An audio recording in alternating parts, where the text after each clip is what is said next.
But I mean, the nutrition aspect is so important when it comes to bodybuilding, but powerlifting, I'm not going to say it's a little bit more relaxed, but it tends to not be as restrictive. Was that something like you said before, like you didn't want to get fat, but still it must be nice to be able to know that you can eat a little bit more now. You don't have to worry so much about it. Exactly. Yeah. And getting back into that, and it's not so much that, my diet, I still have a particular diet and is still similar to my bodybuilding diet. I can tell you that I eat more beef now, more red meat. My carbs are a little bit higher now, but I still eat a bunch of veggies. California blend is one of my favorite mixes right now with the cauliflower and the broccoli and the carrots. Um, but as far as also, I guess one of the things to mention it too that was a little bit of a difference to me is the training. Whereas in bodybuilding, I would have not very long of a rest period between my sets. With powerlifting, and I've been working. My main coach is Matt Wiedmer, and I also have, and I can get into this a little bit more as we go on, another very well-known coach who I work with once a week now. And to me, it was really difficult at first because I'll wait 5, 6, 7 minutes between sets now. And that was very difficult for me to not try to keep pushing. Like, say, after I did, I'm just going to throw this out there, 5 reps at 85% on bench, and I was told you need to wait like 5, 6 minutes before we go again. And I after about 30 seconds, 45 seconds, I'm like, all right, let's go, because I had conditioned myself. And that's another thing too, is we spoke about cardio a little bit earlier. I'm still keeping the cardio in there because I don't want to be huffing and puffing. I mean, I do stuff like wheelbarrow, sled pushes, sled pulls, things like that to keep my cardio up, and also the treadmill in the background. It's especially right now with it getting into the winter months. I definitely want to keep up my cardio. During the winter, I mean, when you're just sitting around all the time, you definitely, you need that cardio in order to, help pass some time too. I mean, that's what I can guarantee. That's basically the reason that I'll be doing it during the winter. But yeah, it's just so fascinating how these two sports vary and differ, because even me myself, like after I get done with 5 sets of doing something, the most I do take is 2 minutes. That's like my max. We're in between doing a different workout, and even like you said, in between sets, 30, 45 seconds. Same here with me. So yeah, I could not imagine waiting around 5 or 7 minutes. I'd go crazy. That would definitely be an adjustment. So how long do your workouts take now that you're taking these long breaks? They last anywhere between, well, depending on what I'm training in the day, maybe an hour and a half, 2 hours. Whereas before, when I was bodybuilding, without cardio included, it would last maybe an hour. I would get in there, I'd do my thing. I'm there for business. That's my business meeting. And I conduct my business. And then I'm out, so. Yeah, it again, I mean, just it's a whole completely different lifestyle. But was it hard for you think your body get adjusted to it? Because if you're used to, just going for that aesthetic look where you're not lifting, your max effort as much as you are with powerlifting, have your joints been bothering you? Has there been a difficulty adjusting to that, where you're going to be training a lot harder and a lot heavier, and your body has been used to the last 10 years maybe not doing it as much as you are doing it now? Yes, you hit the nail on the head there.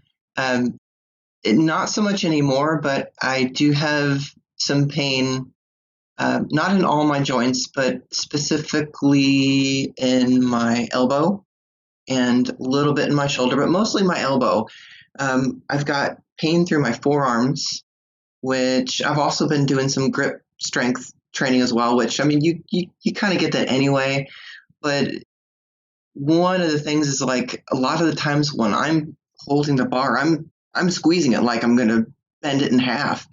And that was something that I didn't do when I was bodybuilding. That was something that my body's like, what are you doing to us? And So that's something that my body is still kind of adjusting to, and I know they'll probably always be just the nature of the training, some soreness, but it has subsided somewhat. But it was like fire at first through my forearms, and just really intensely painful. Not like I've injured it painful, but definitely that I've pushed myself to a place where I haven't yet been before.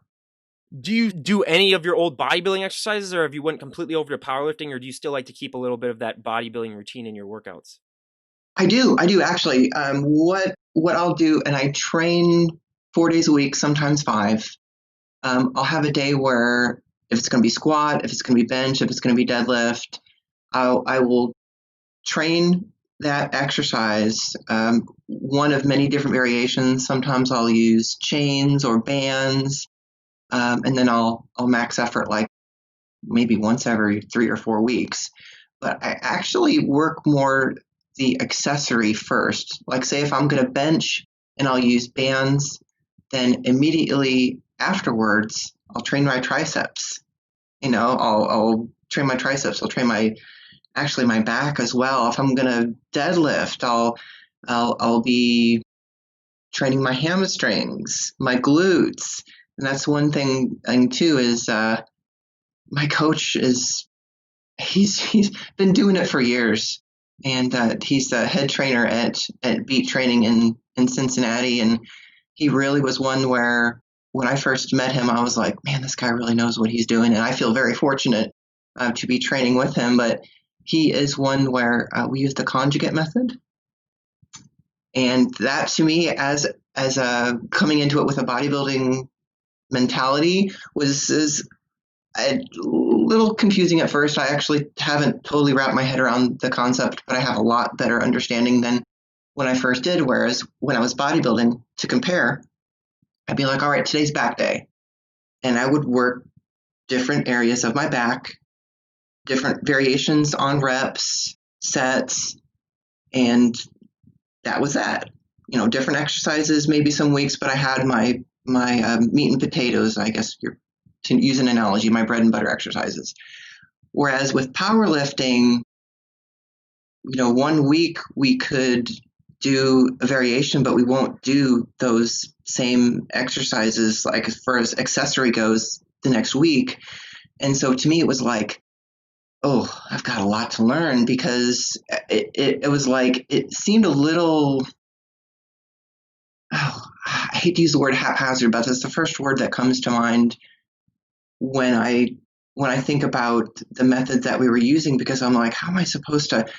Oh, okay. Well, to me, I understand it like, well, in some ways, it's like a puzzle, like bodybuilding was, but instead of just performing the lifts, we break them down into the variations and the accessories, and then put everything together and actually grow the different parts stronger, and it improves the lift. I've really, really been surprised too.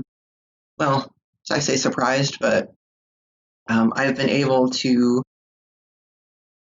keep going up, and my PR keeps going up, with only being able to, or not only being able to, but with only maxing out like once every 3 to 4 weeks.